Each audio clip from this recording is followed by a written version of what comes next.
شرم دلائی اور آر دلایا کہ تجھے کیا ہو گیا، تو عقل مند بھی ہے، تو تجربہ کار بھی ہے، تو باشعور بھی ہے، تیرا اچھا خاصا کاروبار بھی ہے، تو مکہ کا ایک متمول قسم کا تاجر بھی ہے، لیکن اس کے باوجود تو نے یہ کلمہ پڑھنے کے بعد حضور کے ساتھ محمد صلی اللہ علیہ وسلم کا دامن پکڑ کر تم نے اپنے آپ کو نقصان میں اور اپنے آپ کو خسارے میں ڈال دیا ہے۔ عقل مند انسان تو اس طرح نہیں کرتا۔ حضرت ابوبکر صدیق رضی اللہ تعالی عنہ نے بڑے خوبصورت الفاظ استعمال کیے کہ اے فلاں سن لے کہ ایمان لانے والا بندہ، اچھے اعمال بجا لانے والا بندہ اور حق پر چلنے والا بندہ کبھی بھی نقصان میں اور خسارے میں نہیں جا سکتا۔ تجھے پتہ نہیں ہے کہ میں نے جس عظیم ہستی کا دامن پکڑا ہے، میں نے جن کے قدموں میں جا کر اپنا سب کچھ قربان کر دیا ہے، ان کی بارگاہ میں حاضر ہونے والا انسان کبھی بھی نقصان میں نہیں آ سکتا، بلکہ نقصان اور خسارے میں ڈوبا ہوا انسان جب محمد عربی کا کلمہ پڑھ لیتا ہے تو اللہ رب العالمین اس کی زندگی اور اس کے لیل و نہار میں برکات اور روشنیاں پیدا کر دیتا ہے۔ گویا کہ حضور کی ذات کے ساتھ وابستگی انسان کی زندگی میں ارتقائی اور عروج کے مراحل پیدا کرتی ہے۔ قرآن کے ماننے والے اور حضور علیہ السلام کی اتباع کرنے والے لوگ کبھی بھی کسی بھی حوالہ سے وہ نقصان میں نہیں جا سکتے۔ حضرت ابوبکر صدیق رضی اللہ تعالیٰ عنہ نے جب یہ بات کی تو اللہ رب العالمین نے آپ کی تصدیق کے لیے سورہ عصر کا نزول فرما دیا۔ اس وقت یہ سورہ عصر نازل ہوئی کہ والعصر ان الانسان لفی خسر، سن لو کہ زمانے کی قسم، وقت عصر کی قسم، کہ حق فراموش انسان جو ہوتا ہے وہی نقصان میں ہوتا ہے۔ اگرچہ دولت اس کو صبح شام سلام کرتی ہو، اگرچہ وسائل اس کے سامنے ہاتھ باندھ کے کھڑے ہو، اگرچہ وہ زمانے کی نبض پر ہاتھ رکھ کر چلنے والا انسان ہو، لیکن اگر اس کا تعلق حضور کی ذات کے ساتھ نہیں ہے تو قرآن اس کو نرا گھاٹے میں اور نقصان میں تصور کرتا ہے۔ حضور علیہ السلام کے صحابہ میں سے دو صحابی ایسے بھی تھے، جب وہ ایک دوسرے کو ملتے تو جب بھی ملتے وہ دونوں سورہ عصر کی تلاوت کر کے ملا کرتے تھے۔ گویا کہ وہ سلام بھی کر رہے ہیں، محبتوں کے تبادلے بھی ہو رہے ہیں، اور اپنے ایمان، اپنے عمل، اپنے حق اور صبر پر رہنے کی دوسرے کو یقین دہانی بھی دلا رہے ہیں، اور دوسرے کو اس کو ایمان اور عمل کی وصیت بھی کر رہے ہیں۔ قرآن نے جب فرمایا کہ وَتَوَاصَوْا بِالْحَقِّ وَتَوَاصَوْا بِالصَّبْرِ،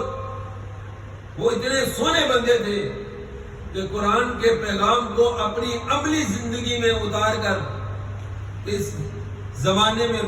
روشنیاں پیدا کرنے والے وہ لوگ تھے۔ صاحب ذی مقام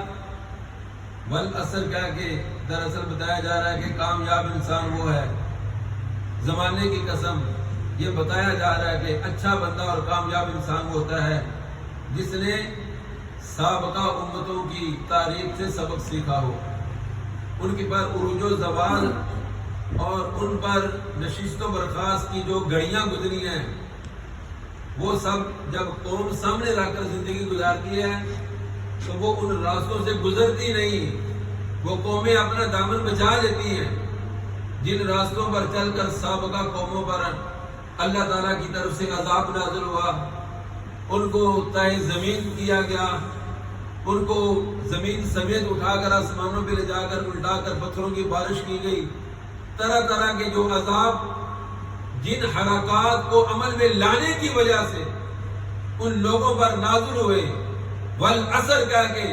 دراصل قرآن بندے کے ضمیر پر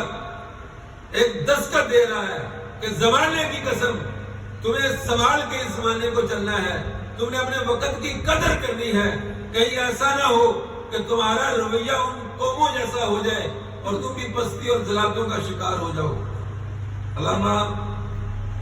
فخر الدین رازی علیہ رحمہ نے بہت ساری اچھی باتیں بھی نقل کی،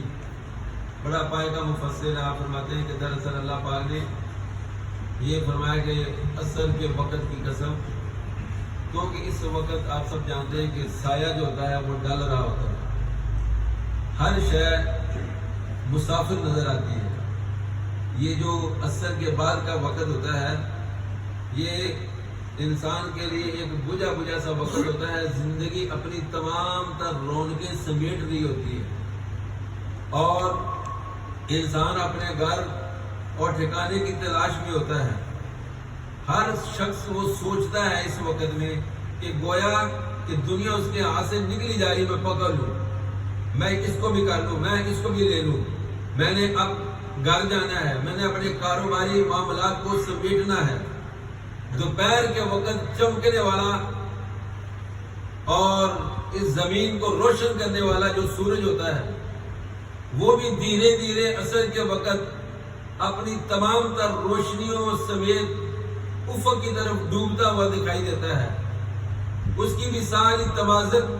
اور اس کی بھی ساری روشنیاں ختم ہو رہی ہوتی ہیں۔ چہچہانے والے پرندے بھی اس وقت میں اپنے گھونسلوں کی طرف پروں کو سمیٹتے ہوئے اپنے آشیانوں کی طرف جا رہے ہوتے ہیں۔ ایسے وقت میں انسان کو سمجھایا جا رہا ہے کہ وقت عصر کی قسم، اے انسان کچھ کر لے، کچھ لے لے، کچھ بن جا، اس لیے کہ جس طرح تو روزانہ اپنی نگاہوں سے عصر کے بعد ڈوبنے والے سورج کو دیکھ رہا ہوتا ہے، ایک وقت ایسا آنا ہے کہ تیری زندگی کا سورج بھی تیری قبر میں اسی طرح ڈوب جائے گا،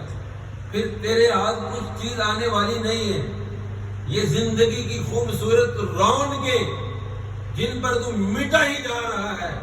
جن پر تو فنا ہی ہوتا جا رہا ہے، جن کو تو سمیٹنے کے لیے بڑی عیاریاں اور مکاریاں استعمال کر رہا ہے، سوچ رہا تیرا کریم اللہ، تیرا کریم رب تجھے زمانے کی قسم دے کر اور بالخصوص عصر کے وقت کی قسم دے کر یہ کہہ رہا ہے کہ کچھ بن لا، ابھی بن جانے کا وقت ہے، کچھ کر لے، ابھی کر لینے کا وقت ہے، اور کچھ عظمتیں سمیٹ لا، اس لیے کہ ابھی تیرے وجود میں سانسوں کا رشتہ باقی ہے۔ جب تیری جوانی، جب تیرا مال، جب تیرے ناز نخرے، جب تیرا غرور اور تکبر اور نخوت تیری تمام تر صلاحیتوں کے ساتھ قبر میں اتر گیا تو تجھ کو دبانے والے، مٹی ڈالنے والے بھی تیرے ساتھ نہیں ہوں گے، تیرے پاس وہی کچھ ہوگا جو تو نے دنیا کے اندر رہ کر کیا ہے۔ والعصر، قسم ہے زمانے کی۔ عصر کے وقت کی بڑی اہمیت بیان کی گئی۔ نبی پاک صلی اللہ تعالیٰ علیہ وسلم نے، ویسے تو بندہ جھوٹی قسم کھائے تو کبیرہ گناہ ہے جب بھی کھائے، لیکن حضور نے خاص کر کے عصر کے وقت کے والا دے کر فرمایا کہ جس نے عصر کی نماز کے بعد، عصر کا وقت داخل ہو جائے تو اس کے بعد جس بندے نے جھوٹی قسم کھائی، کیونکہ سرکار نے یہ عصر کا حوالہ اس لیے دیا کہ اس وقت بندہ چاہتا ہے کہ بس میں نے یہ ریڈی لگائی ہے، جو میں نے دکان کھولی ہے، بس بک جائے، سب کچھ ختم ہو جائے، میں بس بیچ کے چلا ہی جاؤں، مجھے چاہے اس کے لیے جو بھی کرنا پڑے۔ بندہ اپنے مال کو بیچنے کے لیے جھوٹی قسم بھی کھا لیتا ہے۔ تو حضور علیہ الصلوۃ والسلام نے خاص کر کے عصر کا حوالہ اس لیے دیا کہ سرکار نے فرمایا کہ جو اس وقت جھوٹی قسم کھاتا ہے، اللہ رب العالمین قیامت والے دن نہ تو اس کی طرف نظر رحمت فرمائے گا اور نہ اس سے کلام فرمائے گا۔ یہ بندہ اللہ تعالیٰ کے ساتھ کلام کرنے سے محروم ہوگا، جبکہ ایک بیبا انسان، ایک اچھا انسان، ایک صالح انسان، اس کی عظمتوں کا اتنا عروج ہوگا کہ وہ اپنے پیدا کرنے والے خالق مالک کے ساتھ باتیں کر رہا ہوگا۔ یار یہ کتنی عظمتوں کی بات ہے، یہ کتنا بندے کے لیے حوصلہ ہے، یہ کتنا انعام ہے کہ بندہ اللہ سے بات کر رہا ہے۔ اس کے لیے اس سے بڑھ کر اور نعمت کیا ہو سکتی ہے؟ لیکن یہ کمینہ خصلت بندہ جس نے جھوٹی قسمیں کھا کے اپنے مال کو بیچا، اپنے مفاد کو نکالا، اپنی اغراض کو پورا کیا، حضور علیہ الصلوۃ والسلام نے فرمایا کہ یہ بندہ اللہ پاک کی اس نعمت سے محروم رہ جائے گا۔ پھر عصر کی نماز کا حوالہ دیتے ہوئے سرکار نے کہ جس کی عصر کی نماز رہ گئی، جس نے اس کو ترک کر دیا،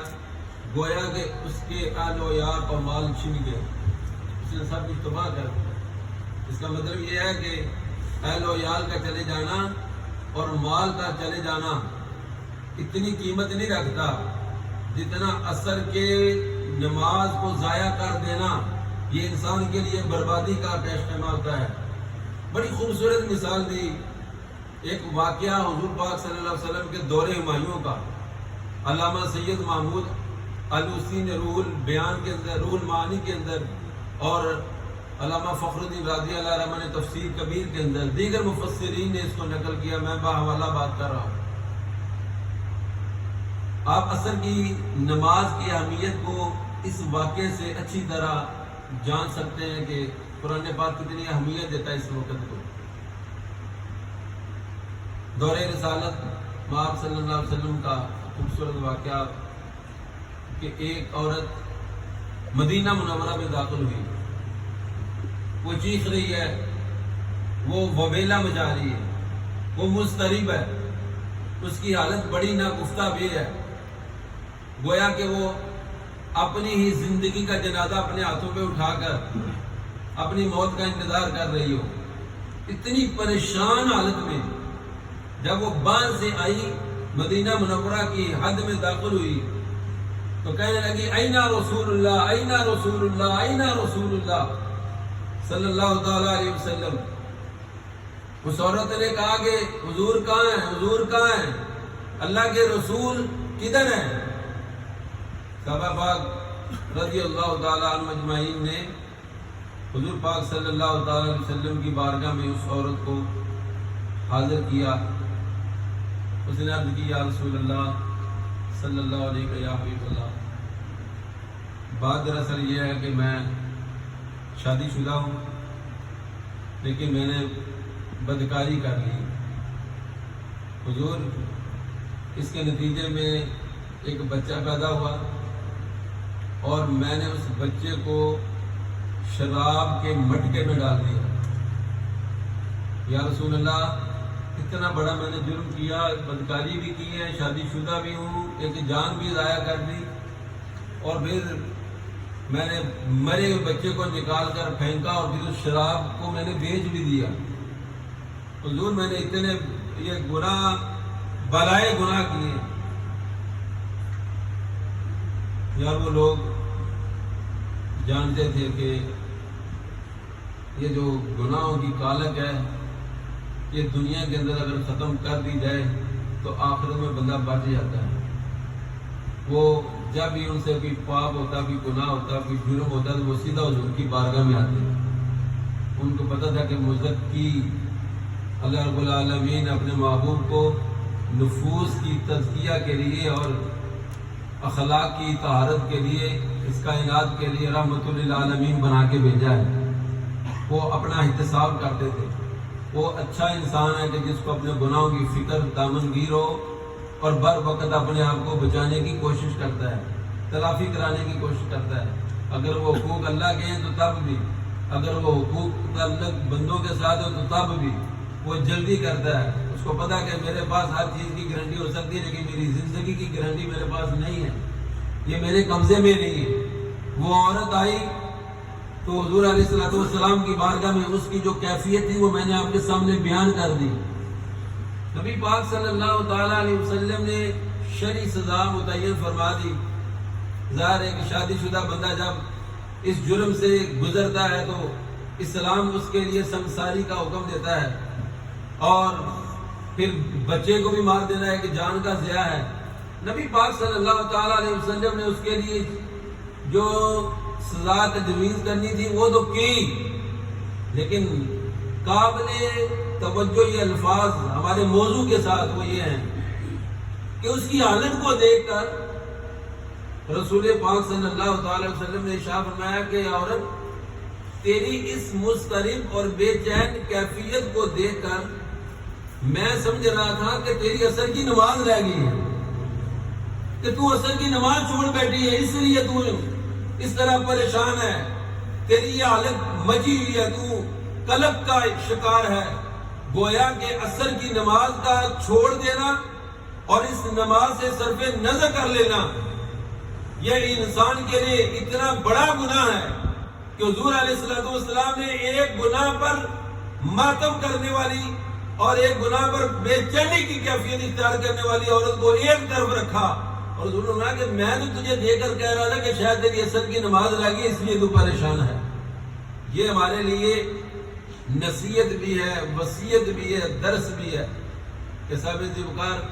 نمازیں بڑی قیمت رکھتی ہیں۔ میرا عنوان نماز نہیں ہوگا نا، میں آپ کو بتاتا کہ نماز چھوڑنے سے کتنی بلاؤں کا نزول ہوتا ہے، بندہ کتنا پریشان حال میں چلا جاتا ہے۔ ایک بزرگ نے کہا کہ مجھے والعصر کی سمجھ نہیں آ رہی تھی کہ اللہ نے زمانے کی قسم کھائی ہے، تو مجھے اس کی سمجھ اس وقت آئی جب میں نے ایک برف فروش بندے کو دیکھا جو برف بیچ رہا تھا، سائیکل کے پیچھے رکھ کر وہ برف بیچ رہا تھا۔ تو میں نے اس جاتے ہوئے بندے کو سنا، وہ کہہ رہا تھا کہ اس بندے پہ رحم کرو جس کی زندگی کا سارا سرمایہ پگھلتا جا رہا ہے، اس بندے پہ رحم کرو جس کی زندگی ساری پگھلتی جا رہی ہے برف کی طرح۔ گویا کہ اللہ رب العالمین نے جو عصر کی قسم کھائی ہے، جو زمانے کی قسم کھائی ہے، یہ کہا جا رہا ہے کہ وہ قابل رحم انسان، مظلوم ہے وہ انسان جس نے اپنی زندگی کا سارا سرمایہ برف کی طرح پگھلا دیا لیکن اس نے قدر نہ کی۔ اللہ رب العالمین کی بارگاہ میں ہم دعا کرتے ہیں کہ اللہ ہمیں وقت کی قدر کرنے کی توفیق عطا فرما۔ یا اللہ والعصر تو نے کہا کہ جو ہمیں سبق دیا اس کو یاد کرنے کی توفیق عطا فرما۔ وما علینا الا البلاغ۔